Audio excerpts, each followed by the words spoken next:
Welcome to Bold Talk series, where creativity, leadership, ideas, innovation come together. My name is Epi Ludvik, and today I have a privilege to have a short one-on-one conversation with Pat Lynes, founder of Sullivan Stanley. Pat, great seeing you. Welcome to our Bold Talk series. How are you?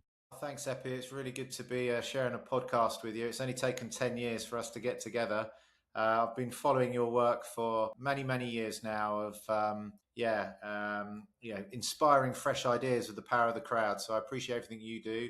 And it's great to be sharing this podcast with you. Thanks, man. Yeah, well, it took 10 years to do this, right? You just realize like how time flies, right? It's amazing. I've been also following you, the work when you started back then. That was the journey of my crowdsourcing week. So there was a lot of those common ground that we have. Coming from the consultancy background, this is really what highly interested me to have this conversation. And also for anyone who's listening out there, congratulations for being a top finalist for the future work at Bold Awards. Thank you, Epi. Fingers crossed. Yeah. So, Pat, let's start first with building Sullivan Stanley. This is something that you built as both a rebellion and a legacy named after your sons. What was the personal moment that made you say, enough, I need to build a different kind of consultancy? And how did that moment redefine your purpose? Okay, great question. So potted history, my sweet spot was and still is to a certain degree building communities of executive freelancers and senior interim change agents and technology professionals. So before Sullivan and Stanley, I was in recruitment. Interim management was my game. I had 15 years where I got a good reputation for working with executives to deploy like SWAT teams around outcomes, where I would configure freelancers to a statement of work to drop in a SWAT team to deliver a better transformation outcome than the Big Four. So I vindicated that over, a good sort of, 15 or so years, worked for a global PLC, created a business from scratch for another entrepreneur. So I had the privilege of, going into thousands of businesses and understanding the sort of problems in large that organizations have when they're trying to deliver transformation and build capability. Also, because of the fact that I was playing at that sort of executive freelancer interim management side of things within human capital, you get into the executive psyche, so you really understand what makes them tick, what the problems are, and of course, a lot of them leaving the corporate dream to become more of an independent professional. So if you think of all of those things coming together as a bit of a triage, the big moment really was probably sort of mid towards the last decade, where I was starting to see that management consulting fatigue was at an all-time high. Transformation failure was at an all-time high. I really didn't agree with how corporates were going to the external market and procuring sort of capability. So whether that was a mixture of using recruitment, RPOs, or consulting. And I felt that I could create a different, more modern approach to consulting via the power of the crowd. So I knew things had to change. When you look at management consulting fatigue, a lot of executives and senior knowledge workers wanting to leave the corporate world because they don't want a permanent contract. Worldwide business disruption, which has gone into a different stratosphere this decade. I always had this idea around, if I inverted my black book and orchestrated my interim crowd in a different fashion, could I bring a new model to the market that would deliver better transformation for our clients, provide the best gigs for our associates, and of course build a world-class business? So that was the embers and genesis of Sullivan and Stanley. I called it after my two boys. So Sullivan is now 15 and Stanley is 12, to kind of create and inspire a future of work for our children's generation. And I wrote a book at it called The Interim Revolution when we started, which was quite successful. Amazing. I think that was the moment really which redefined my purpose, which was leaving the recruitment world to try and bring a new model to the market and bring that to life. Yeah. Now, how difficult was, or how did you convince these leaders to believe in this transformation done differently?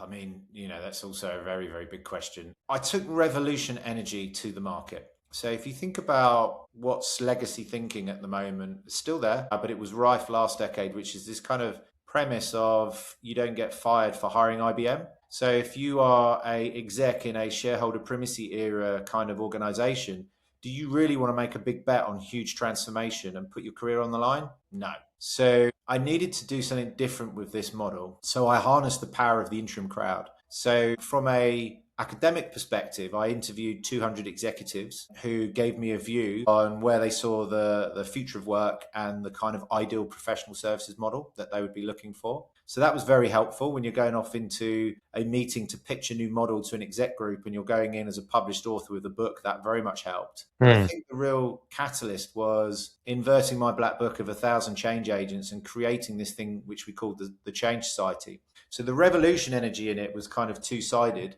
The first thing was what was in it for them. So if you're an independent interim management professional, it's quite lonely being on your own. How do you find your next gig? How do you get your learning? Bench pressure is really acute. And that kind of whole thing is quite an isolated world, and it can be compared to what you're used to being as part of a permanent corporate organization. So I wanted to kind of take away that sort of anxiety around being an independent and create more of a tribe of associates. The other side of it was we know all of the best gigs go to the big four because you've got partners in executives' ears selling a dream which is well past its sell by date and a bait and switch tactic to then push a pyramid.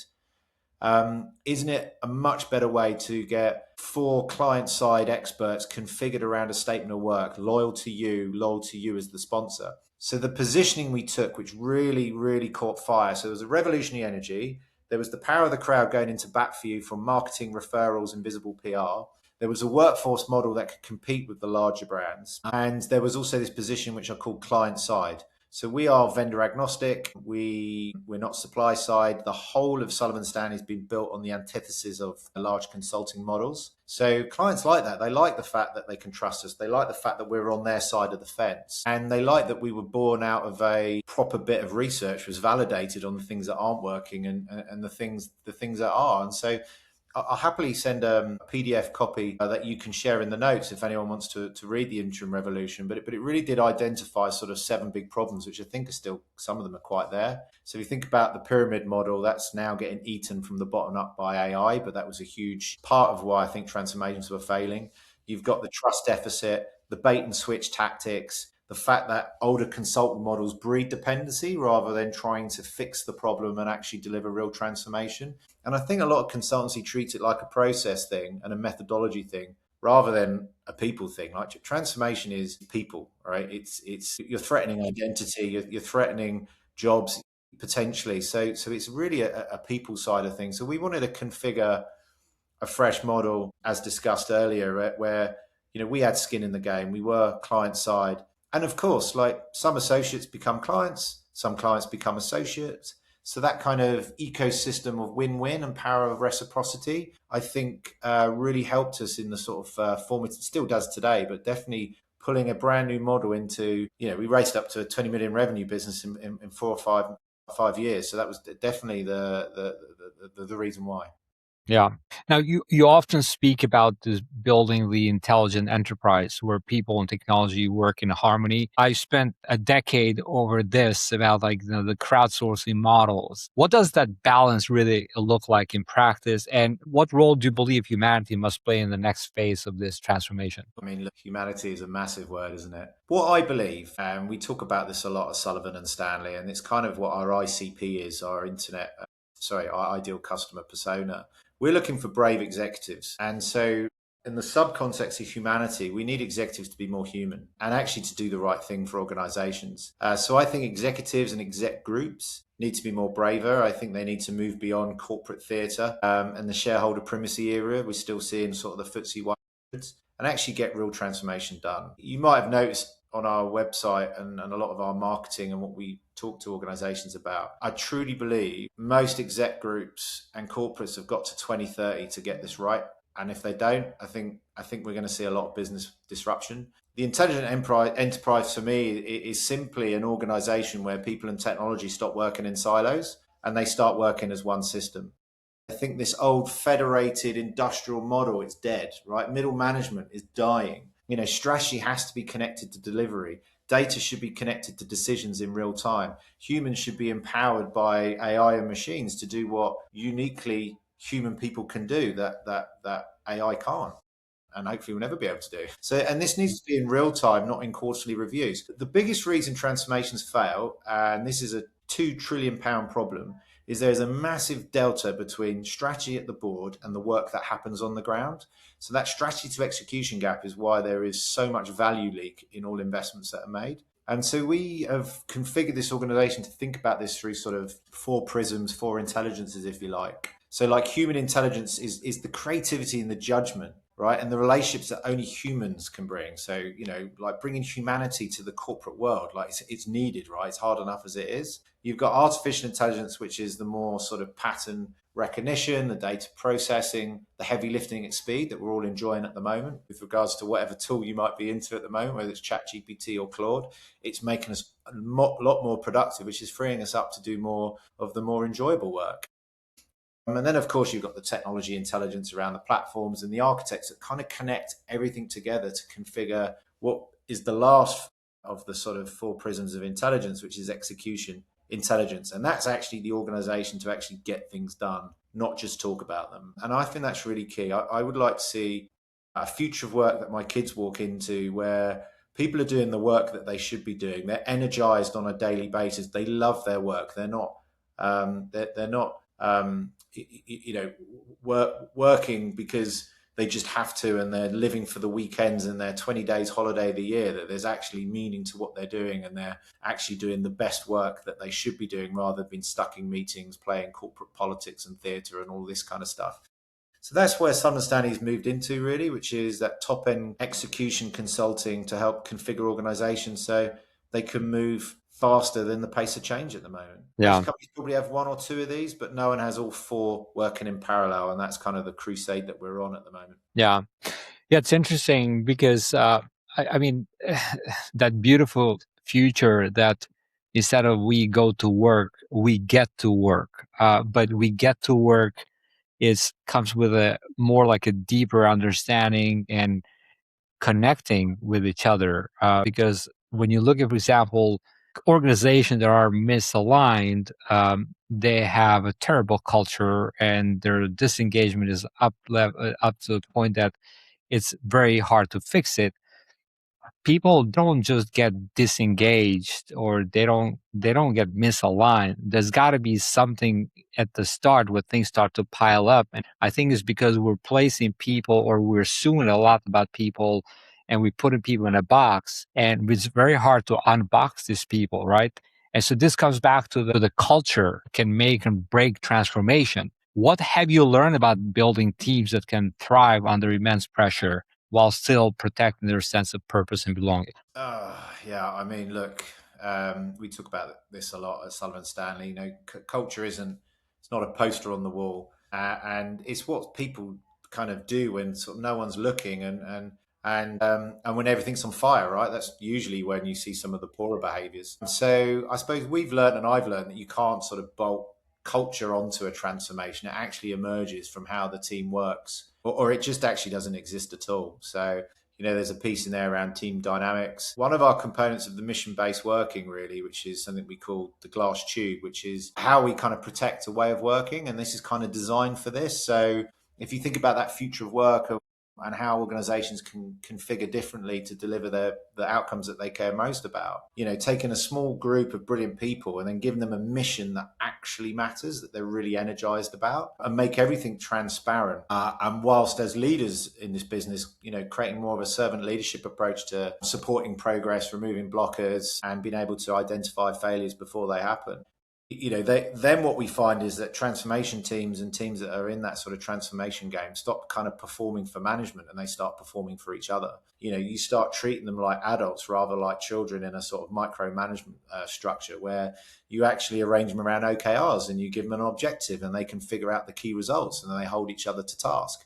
And that's when you start to get a real culture, not the sort of HR version, and this is the version where people see it as a mission rather than a job. And that's why we've coined the word mission. It creates more urgency, it creates clarity, it creates a bit of siege mentality, it creates a bit of camaraderie. And when people start to deliver in more tangible, bite-sized, iterative ways, our delivery methodology, we talk about outcomes every 90 days, delivering value every 30. That actually keeps the team really tight whilst also feeding the exec bite-sized wins, which keeps that sponsorship on the team. And there's always a bit like of a finish line there.